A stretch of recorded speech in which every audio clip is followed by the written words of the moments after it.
गेल्या 4 वर्षांपूर्वी भाजपाला रामराम ठोकत माजी मंत्री एकनाथ खडसे यांनी राष्ट्रवादीत प्रवेश केला होता। मात्र राष्ट्रवादीत 2 गट पडल्यानंतर एकनाथ खडसे शरद पवार यांच्या सोबत राहिले। लोकसभा निवडणुकीदरम्यान खडसेंनी भाजपात प्रवेश करणार असल्याचं खुद्द जाहीर केलं। मात्र काही ना काही कारणाने त्यांचा भाजप प्रवेश रखडला। त्यातच राज्यात एकीकडे शरद पवार व अजित पवार एकत्र येण्याची चर्चा सुरू असताना एकनाथ खडसेंना अजित पवारांच्या राष्ट्रवादीत येण्याची ऑफर अजित पवार गटाच्या नेत्याने दिली आहे। यामुळे राजकीय वर्तुळात त्याची चर्चा सुरू आहे। जळगावमध्ये जिल्हा बँकेच्या बैठकीत राज्याचे सहकार मंत्री व अजित पवार गटाचे नेते बाबासाहेब पाटील यांनी शरद पवार गटाचे आमदार एकनाथ खडसे यांना अजित पवारांच्या राष्ट्रवादीत येण्याची ऑफर दिली आहे।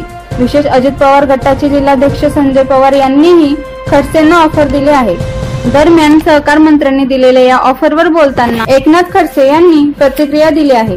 शरद पवार आले तर मीही अजित पवारांच्या राष्ट्रवादीत येणार असं वक्तव्य एकनाथ खडसेंनी केले आहे। गणेश पाटील यांचा रिपोर्ट, न्यूज मराठी, जळगाव।